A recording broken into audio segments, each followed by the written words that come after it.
meus irmãos, eu sou Cláudio Rocha, aqui mais uma vez trazendo um novo vídeo aqui, né? Hoje eu vou falar para você tornar-se uma habitação de Deus. Mas antes de te dizer como você se tornar uma habitação de Deus, eu gostaria de te pedir, né? Que você dê o seu like. Para quê? É importante que você dê o seu like porque o YouTube entende que esse vídeo é relevante e assim ele indica esse vídeo para mais pessoas, né?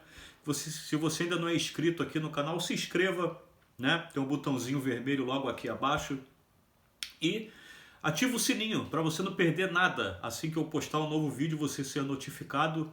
E o mais importante, compartilha com todo mundo aí. No seu WhatsApp, né? Nos seus grupos de WhatsApp, no seu Instagram, no seu Twitter, no seu Facebook, para que mais e mais pessoas sejam alcançadas por esse vídeo, tá bom? E assim o reino de Deus se propague aqui na terra, né? Então, meus queridos, hoje eu gostaria de falar como se tornar habitação de Deus, né? Torne-se uma habitação de Deus, tá bom? Eu gostaria de convidar você para ler comigo Gênesis, né? Se tiver de posse da sua Bíblia aí, seria bom, né? Muito legal, um bloco de notas, um caderno para você estar anotando, né? Então, Gênesis do capítulo 3, tá? Nós vamos ler a partir do verso 1. Que diz assim: Ora, a serpente era o mais astuto de todos os animais do campo que o Senhor Deus tinha feito. E esta disse à mulher: É assim que Deus disse: Não comereis de toda árvore no jardim? Respondeu a mulher à serpente: Do fruto das árvores do jardim podemos comer, mas do fruto da árvore que está no meio do jardim, disse Deus: Não comereis dele, nem nele tocareis, para que não morrais.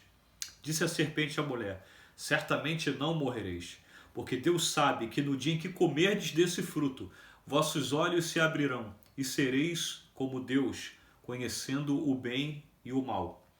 Então, vendo a mulher que aquela árvore era boa para se comer e agradável aos olhos, e a árvore era desejável para dar entendimento, tomou do seu fruto, comeu e deu a seu marido, e ele também comeu. Então foram abertos os olhos de ambos, e conheceram que estavam nus, pelo que coseram folhas de figueira e fizeram para si aventais. E ouvindo a voz do Senhor Deus, que passeava no jardim à tardia, esconderam-se o homem e a sua mulher da presença do Senhor Deus, entre as árvores do jardim. Mas chamou o Senhor Deus ao homem e perguntou-lhe: Onde estás? Respondeu-lhe o homem: Ouvi a tua voz no jardim e tive medo, porque estava nu e escondi-me. Há um princípio de ensino nas Escrituras, irmão, chamado princípio de primeira menção, né? Princípio de primeira menção é uma regra de interpretação de exegese bíblica que nos ensina o seguinte: que sempre que desejamos conhecer plenamente o significado de um termo nas Escrituras, nós precisamos encontrar a primeira menção de tal termo, tá? Por isso os teólogos chamam de princípio de primeira menção. E a teologia, a boa teologia, nos ensina que na primeira menção de cada termo é onde nós entendemos o pleno significado de tal termo, tá? Portanto, se quisermos estudar acerca da fé, nós procuramos a primeira vez que fé é mencionada nas Escrituras. Se quisermos falar de amor, se quisermos falar de compaixão ou de comunhão, etc., procuramos a primeira menção de tal termo nas Escrituras e ali naquele texto nós temos o entendimento de tudo aquilo que nós queremos estudar a respeito de tal termo. E aqui nesse texto de Gênesis 3 que nós lemos, nós temos três primeiras menções que eu quero abordar com vocês, tá? Você encontra no verso 8 a primeira menção explícita da palavra presença. O texto diz: E ouvindo a voz do Senhor Deus, que passeava no jardim à tardinha, esconderam-se o homem e sua mulher da presença do Senhor Deus. Então o próximo versículo diz o seguinte: E chamou o Senhor Deus ao homem. É a primeira menção da palavra chamado nas Escrituras. Depois o texto diz no verso 10: Ouvi a tua voz no jardim e tive medo. É a primeira menção da palavra medo nas Escrituras. Medo, chamado e presença.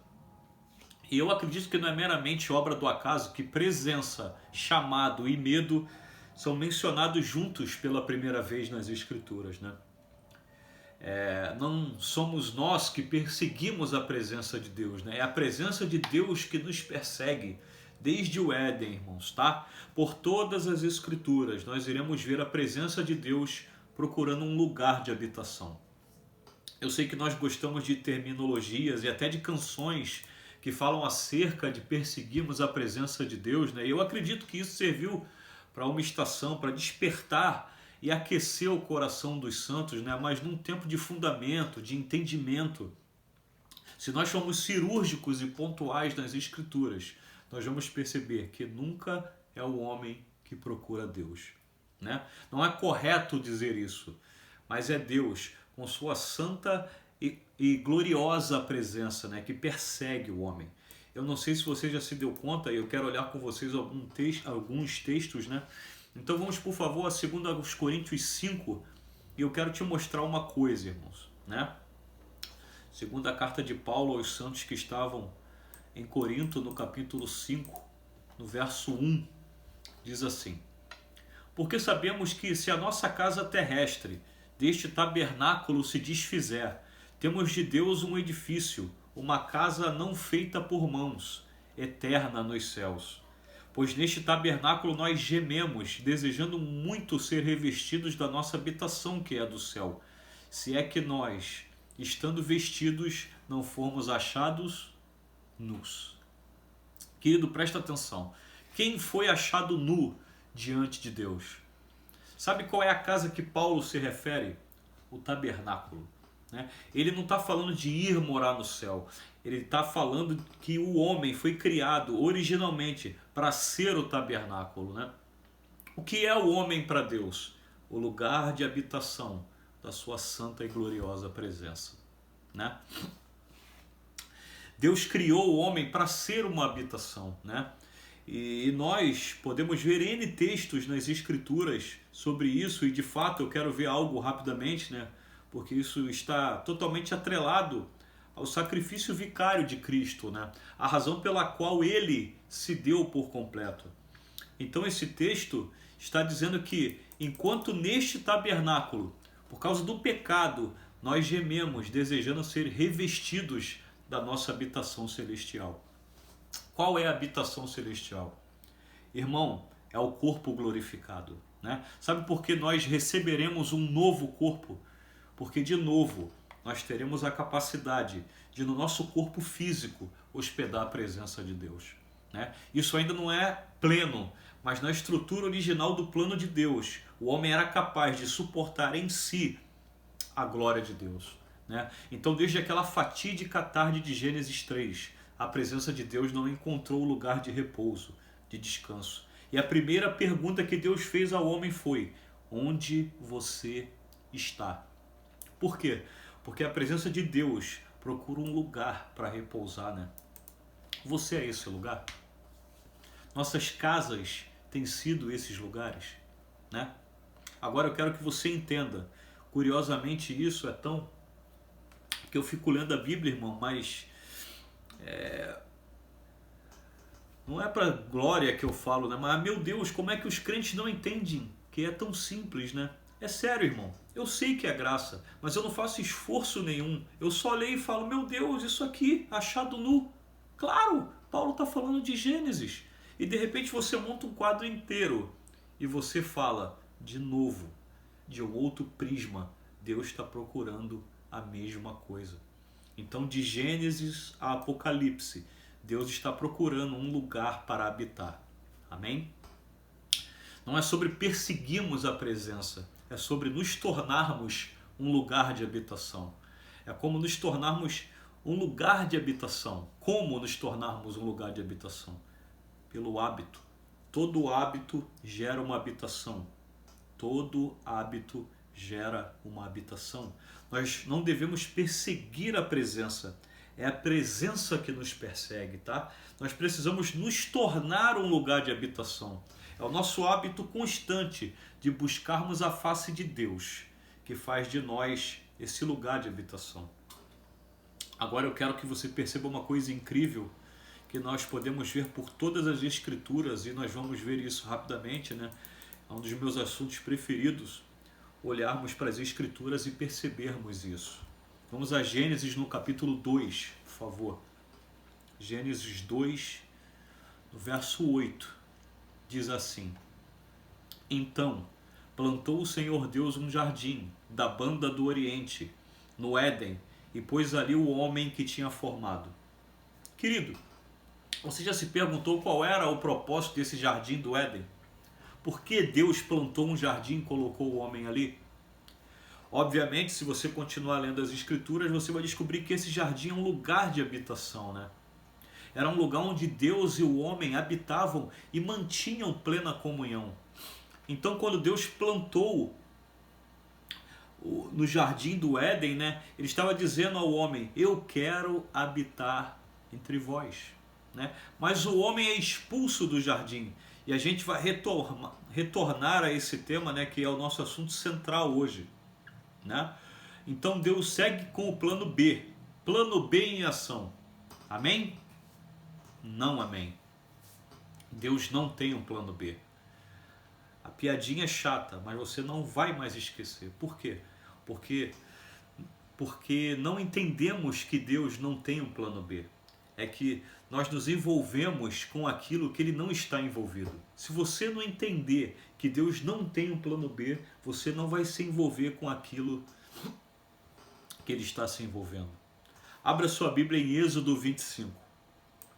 Êxodo 25, centenas de anos depois, né, você tem Adão, a queda de Caim e Abel, né, Noé, o dilúvio, a Torre de Babel, Abraão.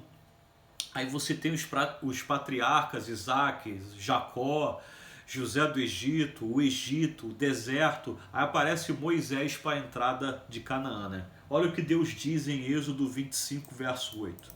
E me farão um santuário para que eu habite no meio deles. Olha só, em Gênesis, o desejo de Deus ele é anunciado por intermédio de um jardim.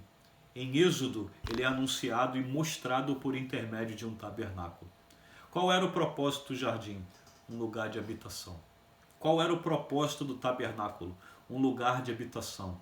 Então Deus ainda seguia dizendo ao homem a mesma coisa: eu quero habitar entre vós. E nós passamos aqui milhares de anos, né? E chegamos no período dos reis, né? Abra sua Bíblia em 1 de Reis, capítulo 6. Primeiro livro dos Reis, capítulo 6. O que eu quero que você entenda? Que por todas as escrituras, Deus está procurando a mesma coisa. Tá? No primeiro livro dos Reis, capítulo 6, nós temos o registro do término do Templo de Salomão. O Templo de Salomão foi aquele templo da presença, a glória de Deus encheu, os sacerdotes não podiam manter-se em pé, etc e tal, e ele era uma figura do desejo de Deus, né? Quem é o templo de Deus agora, irmãos? A igreja, né? Nós somos o templo de Deus, ok? E vale dizer uma coisa: você não é o templo de Deus, você é uma pedra viva, nós é que somos o templo de Deus. 1 de Pedro 2:5 diz isso, né? E essa é a razão pela qual nós precisamos viver em comunidade e congregar, né? Deus não habita em um indivíduo, Deus habita em um povo. Amém? A Escritura diz que você e eu somos pedras vivas que estamos sendo edificados como uma casa espiritual. Você não é a igreja, nós somos a igreja. Amém? Bem, então presta atenção. Quando o Templo de Salomão estava sendo terminado, o mais glorioso templo da história de Israel, né? E nós temos, antes disso, o tabernáculo de Davi, só para ficar registrado. Olha o versículo 7. E edificava-se a casa com pedras lavradas nas pedreiras, de maneira que nem martelo, nem machado, nem qualquer outro instrumento de ferro se ouviu na casa enquanto estava sendo edificada. Olha que texto poderoso, irmãos. O Templo de Salomão foi construído milhares de anos atrás, né? Quando não tínhamos nada de tecnologia disponível, mas tamanha era a precisão dos trabalhos nas pedreiras, nos lugares desertos, né? Que as pedras eram lapidadas com tamanha perfeição que quando elas desciam, elas se encaixavam perfeitamente no lugar que foram preparadas para estar, de maneira que não se ouvia barulho de ferramenta de homem. Sabe o que o texto está dizendo? Que nós somos essas pedras vivas e que precisamos ser trabalhados por Deus nos lugares desertos, onde são as pedreiras, para que possamos encaixar no lugar em que Deus preparou para que estivéssemos. Sabe qual é o problema? A gente tem muito barulho hoje na edificação da igreja. Sabe por que a gente tem muito barulho? Porque as pedras vivas não estão sendo lapidadas nas pedreiras, nos lugares desertos. A gente ainda fica procurando exposição, procurando o nosso lugar e reclamando, né, disso e daquilo. Mas, querido, você é uma pedra viva que precisa estar no lugar alto, sendo lapidado pelo Senhor, para encaixar perfeitamente onde Ele determinou que você estivesse. Tá? Deixa eu te falar uma coisa que Bill Johnson ensina. Quando você entender plenamente quem Deus te chamou a ser, você não vai querer ser ninguém além de si mesmo. Tá? Você é uma pedra viva, única na construção da casa do Senhor. Tá? Mas com o templo de Salomão, o que Deus está querendo dizer? A mesma coisa. Eu quero habitar entre vós. Em Gênesis, um jardim. Em Êxodo, um tabernáculo. No período do reis, um templo. E o que Deus está dizendo? A mesma coisa. Eu quero habitar entre vós. E você precisa entender que esse clamor do pai foi o que moveu o filho. Por milhares de anos, o filho viu o pai chorar e dizer: eu quero habitar entre os homens. Até que um glorioso dia o filho disse: eu vou abrir um novo e vivo caminho. Sabe uma coisa gloriosa?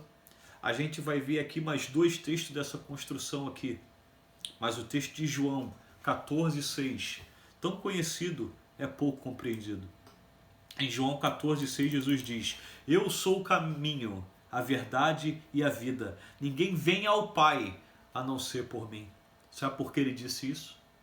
Porque quando o homem peca, lá em Gênesis 3, verso 22 ao 24, sabe o que Deus faz? Ele coloca um querubim para guardar o caminho para a árvore da vida. Tá? Sabe o que Jesus está dizendo? O caminho foi aberto de novo. O homem não podia mais acessar a vida de Deus por causa do pecado, mas o Senhor abriu um novo e vivo caminho. O homem não podia mais acessar, porém Jesus abriu novamente o caminho ao Senhor. Agora, ainda quero que você olhe comigo Ageu. Abra sua Bíblia em Ageu. E nós estamos vendo, na verdade, agora a mensagem central de todo o Antigo Testamento, ou da Primeira Aliança, né? Livro do profeta Ageu, capítulo 1, páginas amarelas da sua Bíblia. Se você me perguntar, Cláudio, qual é uma das principais palavras que você entende para a igreja dos nossos dias? A mensagem do livro de Ageu. Um livro de 2 capítulos com uma poderosa mensagem profética de Deus para os sacerdotes dos nossos dias. O livro de Ageu trata de uma única coisa. Então, em Gênesis é um jardim, em Êxodo um tabernáculo, no período dos reis um templo. E o que Deus está dizendo? Eu quero habitar entre vós. Né? Então, Deus permite que Nabucodonosor, rei da Babilônia, invada Jerusalém e destrua o templo, e o povo vai levado para o cativeiro, né? E quando Deus tirou o povo do cativeiro 70 e poucos anos depois, para cumprir a palavra de Jeremias 29:10, Deus ainda está dizendo a mesma coisa. Né? Construa um lugar para que eu possa habitar entre vocês. E o povo chega do cativeiro 70 e poucos anos depois, a cidade está destruída e Deus está usando um homem chamado Ciro. E Deus diz: eu vou levantar os Ciros, né? Os que vão financiar a construção da casa de oração. Um rei ímpio pagou a construção da casa do Senhor. E uma coisa Deus mostra nas Escrituras: é um tempo, e hoje eu tenho segurança para falar isso, é um tempo de transferência de riqueza, irmãos. Deus vai transferir riqueza para as pessoas que conhecem a sua vontade. Tá? É o conhecimento da vontade de Deus que nos confere a autoridade e os recursos. Por quê? Porque o templo nas Escrituras os templos nas Escrituras foram construídos com os recursos dos ímpios. Né? Sabe qual o recurso que Moisés construiu o tabernáculo? Com os despojos do Egito. Sabe com qual recurso Salomão construiu o templo? Com os despojos de guerra de Davi, seu pai. Sabe qual foi o recurso que foi construído o templo por Zorobabel aqui nos dias de Ageu? Com os recursos de Ciro, um rei medo-persa. Sabe com qual recurso foi construído o templo dos dias de Jesus? Herodes financiou. Sabe o que Deus disse? Eu vou colocar os recursos dos ímpios na mão das pessoas que entendem a minha vontade. Ele não vai enriquecer você para que você se desvie na soberba da riqueza. Mas ele vai colocar recursos na sua mão para construir um lugar de habitação para ele. E ele habita em pessoas. E esses recursos serão investidos em pessoas. Tá? Vocês estão me entendendo? E logo, onde nós congregamos vai se tornar bem pequeno para nós. Porque se nós nos envolvemos com coisas que Deus está fazendo, Ele tem pressa em acelerar as coisas. Embora eu não goste de dizer que Deus tem pressa, mas outro dia eu explico isso. Então vamos lá. Ageu capítulo 1. Então o povo sai do cativeiro e Deus envia o recurso, só que esse povo acaba usando os recursos para construir as suas próprias casas, né? Porque quando eles começam a reconstruir a casa do Senhor, eles estão motivados. Mas de repente eles olham para suas casas e pensam, puxa, minha casa também foi destruída há 70 e poucos anos atrás e está vindo muito recurso. Deus está me abençoando, né?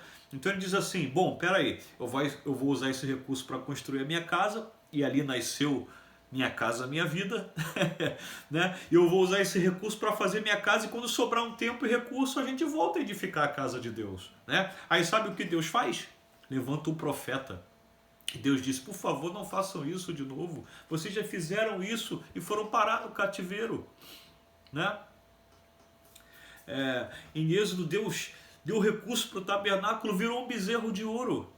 Quando nosso coração não conhece o propósito de Deus, ele fabrica os seus próprios ídolos, os seus próprios propósitos, né? Chama de bênção, mas Deus chama de ídolo, né? Eles pegaram o recurso do Egito e acharam que Moisés demorou. O recurso era para o tabernáculo, virou um bezerro de ouro, né? Anos depois aqui está acontecendo a mesma coisa. Eles estão cuidando das suas próprias casas e a casa do Senhor está em ruínas. Então ele levanta Ageu capítulo 1, verso 2, que diz assim: assim fala o Senhor dos Exércitos. Esse povo diz, não veio ainda o tempo em que a casa do Senhor deve ser edificada. Veio, pois, a palavra do Senhor, por intermédio do profeta Ageu, dizendo, acaso é tempo de habitardes vós em casas apaineladas, de fino acabamento, enquanto esta casa permanece em ruínas? Sabe que o Deus pergunta ao povo? Irmão, só uma perguntinha.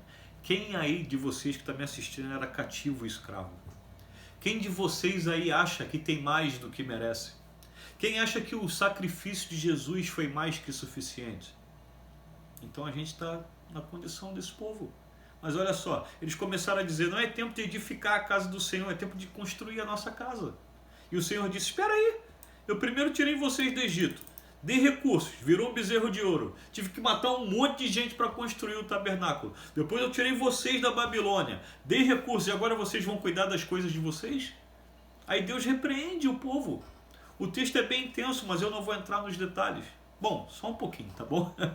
Ora, verso 5, ora, pois assim diz o Senhor dos Exércitos, considerai o vosso passado. O que Deus está dizendo? Vocês já fizeram isso uma vez quando saíram do Egito, né? Verso 6, tendes semeado muito e recolhido pouco, comeis, mas não chega para fartar-vos, bebeis, mas não dá para saciar-vos, vestivos, mas ninguém se aquece, e o que recebe? Recebe-o para pô-lo num saco furado. Querido, deixa eu te fazer uma pergunta e me responda, por favor. Essa é a sua vida? Você nunca está satisfeito com nada? Come e não se farta, bebe e não se sacia, veste e não se aquece, e o seu salário cai num saco furado, né? A gente fica culpando o diabo, mas esse texto vai mostrar uma outra coisa para nós, né? Olha o verso 7. Assim diz o Senhor dos Exércitos, considerai o vosso passado, subi ao monte, trazei madeira e edificai a casa, dela me agradarei e serei glorificado, diz o Senhor. Esperastes o muito, e eis que veio a ser pouco. E esse pouco, quando o trouxeste para casa, o devorador dissipou com o sopro. Aleluia! Quem dissipou com o sopro? Quem assumiu a autoria da crise? Ah lá, ó. E quando vocês trouxeram um pouco para casa, eu com um sopro o dissipei. Por quê? Diz o Senhor dos Exércitos. Por causa da minha casa, que permanece em ruínas, ao passo que cada um de vós corre por causa da sua própria casa.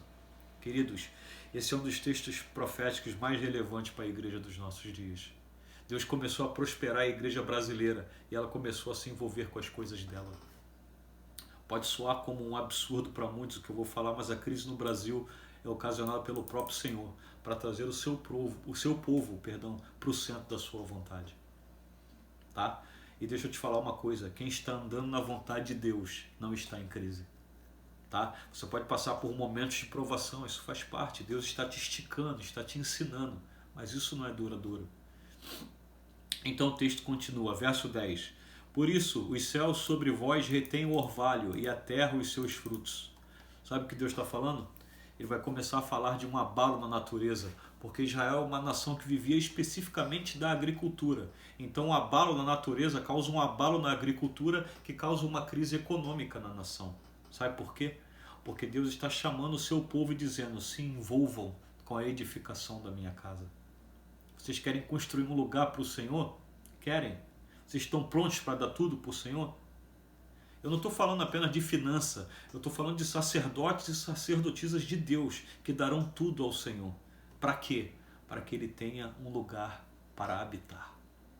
E aí você vai descobrir uma coisa sobre o cara quem Deus disse assim, achei.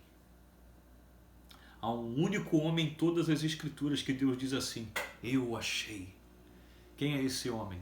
Davi. Por quê? Porque esse homem era consumido por um único desejo. Agora eu quero que você veja uma coisa rapidamente comigo. 1 Crônicas 17.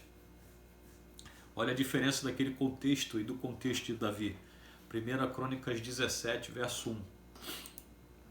Sucedeu que habitando Davi e sua própria casa, olha, Davi já reconhecido rei, disse ao profeta Natã, eis que mora em casa de cedros, de fino acabamento, mas a arca da aliança do Senhor se acha debaixo de tendas, de cortinas, né?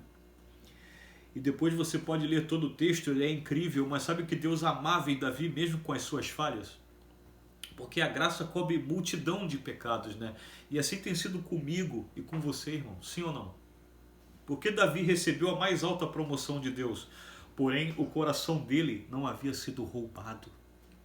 Sabe, Deus não pode promover muitos de nós porque eles serão roubados. Deus disse a Davi, Davi, você será rei sobre o meu povo. Levaram anos para que isso acontecesse e Davi sempre se manteve fiel no pouco. E quando ele foi entronizado, o rei sobre Israel, ele entrou no seu palácio. Sabe o que eu gosto de pensar? Davi entrou na sua mega casa confortável, com um sofá de 4 metros de couro, que o ar gelava no controle, com telão de Blu-ray, né? E ele pegou e ligou aquela coisa e desceu do teto, e de repente ele levantou do sofá e começou a andar de um lado para o outro, e falando, não tá certo, não tá certo. E o profeta Natã, que ficava do lado do rei, né? Cara, todo homem de Deus tem um profeta que anda com ele, Gade e Natã, né? E Natã falou, por que você está inquieto, cara? Você é o rei poderosão, todo mundo te reconhece, tua vingança tem sabor de mel. Quer dizer, agora todo mundo vai ter que te engolir, né? Você e o Zagallo na Copa América e tal. E Davi falou, não. E Natã falou, o que, meu rei? Ele falou, não tá certo, eu moro numa casa de fino acabamento, mas a presença de Deus não tem lugar de descanso. Ah, cara, eu tenho plena convicção que nos céus o Pai olhou para milhares de anjos e falou, vocês viram? Viram como eu sei escolher? O coração dele não foi roubado nem na mais alta promoção. Então, por favor, volte em Ageu, capítulo 1. Eu quero te mostrar algo incrível. E essa é uma palavra para os restauradores. Primeiro Deus fala a Zorobabel, naquele famoso texto, né? Se você está anotando Zacarias 4, 6, tem aquele famoso texto que a gente cantava até mesmo na música do Ron Kenoly, né? Que diz, não por força nem por violência. Quem lembra desse texto, né? Mas pelo meu espírito, diz o Senhor. A gente fala deste texto sem saber do que Deus estava querendo dizer. Zorobabel sai da Babilônia para reconstruir o templo. Ele começa a reconstruir o templo, mas todo mundo que estava envolvido com ele começa a usar os recursos para reconstruir as suas próprias casas, né? Zorobabel diz, como é que eu vou fazer um templo para você, meu Senhor, no meio de uma geração avarenta? Aí Deus diz, Zorobabel, nem por força, nem por violência, mas pelo meu espírito. Aí sabe o que Deus fala? Isso a Ageu, ele diz, olha, vocês estão correndo primeiro pelas coisas de vocês, mas eu quero que vocês saibam, eu vou concluir a minha vontade, com ou sem vocês, mas é melhor que vocês participem dessa vontade. Aí olha o que Deus diz no versículo 8. Subi ao monte, trazei madeira e edificai a casa, dela me agradarei e serei glorificado, diz o Senhor. Sabe o que é isso? Sabe o que Deus estava dizendo? Eu irei edificar um lugar para a minha habitação. Sabe por quê? Quem subiu ao monte levando madeira para edificar uma casa? Diz aí o nome dele. Jesus subiu ao Gólgota, levou a cruz e construiu um lugar onde a presença de Deus pode habitar, a igreja gloriosa. Sabe o que Deus estava dizendo? Eu vou fazer de um jeito ou de outro, mas eu estou chamando vocês para se envolverem com o mais alto plano de toda a história do universo, a construção da minha casa. Então em Gênesis é um jardim, em Êxodo é um tabernáculo. No período dos reis você tem 2 templos e a tenda de Davi. E o que Deus está dizendo? Uma única coisa, eu quero habitar entre vós. Agora você terminou toda a mensagem do Antigo Testamento. E agora nós entramos no período que chama transição das alianças. Quando Deus vai fazer um novo pacto, Vamos ver Isaías no capítulo 7. E nós estamos vendo todas as escrituras e eu amo, irmão. Agora é a transição das alianças. Esse texto está na antiga aliança, mas é uma profecia quando Deus ia fazer um novo pacto. Versículo 14. Portanto, o Senhor mesmo vos dará um sinal do seu desejo, da sua vontade. E eis que a virgem conceberá e dará à luz um filho, e ele chamará Emanuel, que quer dizer Deus conosco. E quando Jesus estava andando sobre a face da terra, entre os homens, o que Deus estava dizendo a eles? A mesma coisa que diz desde o Éden: eu quero habitar entre vós. Em Gênesis um jardim, em Êxodo um tabernáculo, no período dos reis os templos, na transição das alianças uma pessoa, e Deus está procurando a mesma coisa. Nós não precisamos perseguir a presença de Deus, precisamos nos tornar uma habitação. Pois é a presença que nos persegue. A pergunta de Deus é sempre: onde você está? 1 Coríntios 3. Agora nós entramos na nova aliança e você está entendendo que Deus procura desde o Gênesis. 1 Coríntios 3, nova aliança, o tempo que se estende até nós. Verso 16 diz assim: não sabeis vós que sois o templo de Deus e que o Espírito de Deus habita em vós? E agora com a igreja, uma casa espiritual, o que Deus está dizendo? A mesma coisa, eu quero habitar entre vós. O que é a igreja hoje para o mundo? É a mensagem que Deus ainda deseja morar entre os homens, assim como era no Éden, assim será novamente, tudo novo, de novo. Agora abre sua Bíblia em Apocalipse 21, para você ver na consumação do plano de Deus. Isso é incrível. E você acabou de ter uma aula de teologia mais rápida da história, sabia? É, sério, porque nós estamos entendendo a vontade de Deus, é bem simples. Agora, depois de entender, nós precisamos nos comprometer com essa vontade. Amém? Apocalipse 21. Aqui é a consumação do plano de Deus. O pecado já foi extirpado. Deus já extirpou os ímpios. Aí o que a Escritura diz? Verso 1. Eu vi um novo céu e uma nova terra, porque já o primeiro céu e a primeira terra passaram, e o mar já não existe.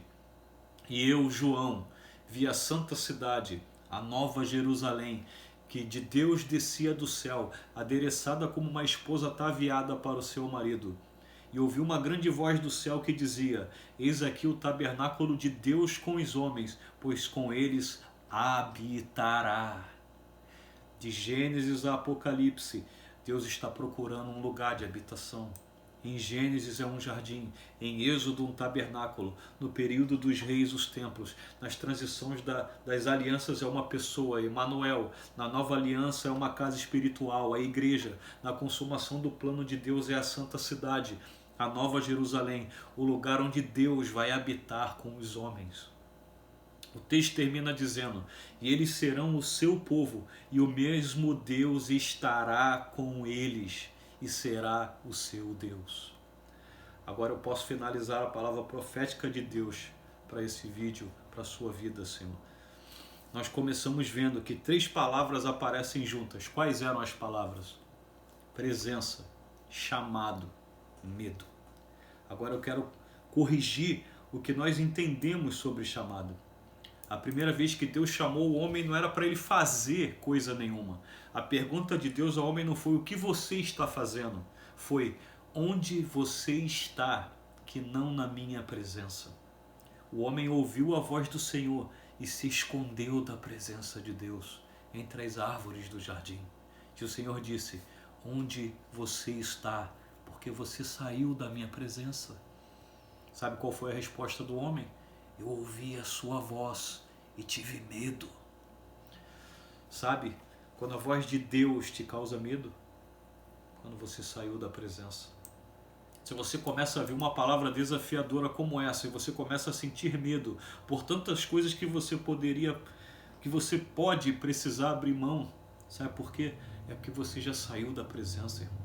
Sabe o que é medo? É a consequência de você ter saído da presença de Deus. Porque na presença, o perfeito amor lança fora todo medo. 1 de João 4:18. Sabe o que nós enfrentamos?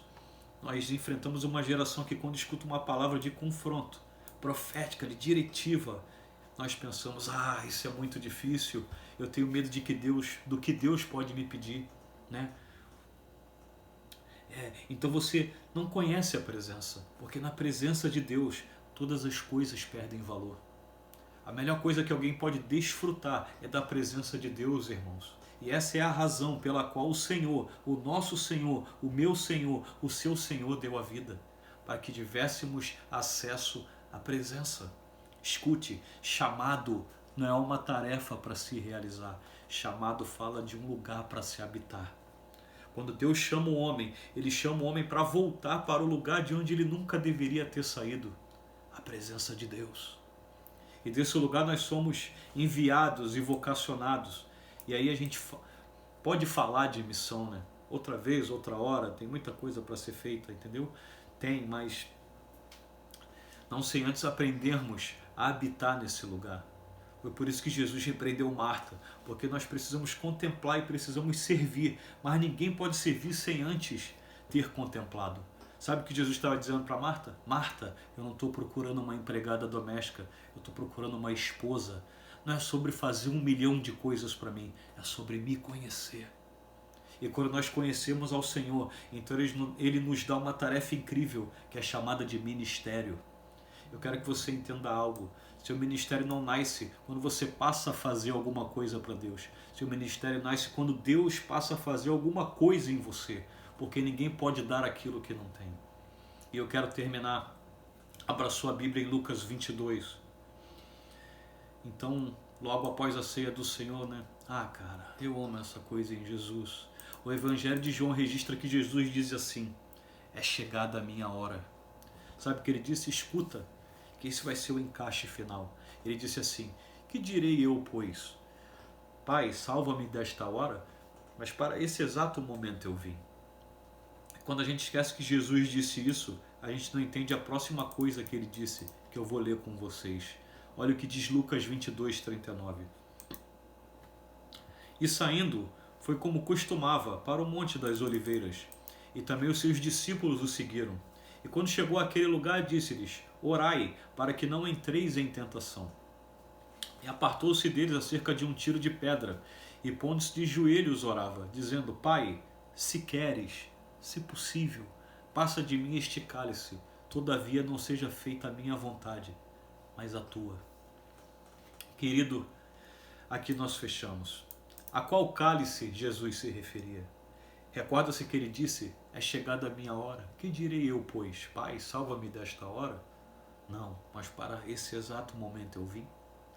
E porque poucas horas depois, com agonia de alma, ele dizia: Pai, se possível, passa de mim este cálice, todavia não seja feita a minha vontade, mas a tua. Queridos, por séculos e séculos, a maior parte dos irmãos da igreja, sem dúvida, a maior parte pensa que Jesus se referia ao sofrimento que estava diante dele. Pensa que Jesus, como ser humano, temeu aquele momento difícil, né? E que momento difícil, né? Mas ele não tinha medo da morte. Sabe qual é o cálice que ele não queria beber? Da separação da presença do Pai. Nunca antes o Filho havia sido separado do Pai. Nunca. Mas ele assumiu o lugar de Adão. E num jardim, como Adão, o Pai disse: hoje você precisa sentir o que o homem sentiu quando se separou da minha presença. E Jesus disse: Pai, até aqui eu nunca te pedi nada de acordo com a minha vontade. Mas há uma coisa que eu quero pedir. Se for possível, afasta de mim esse cálice.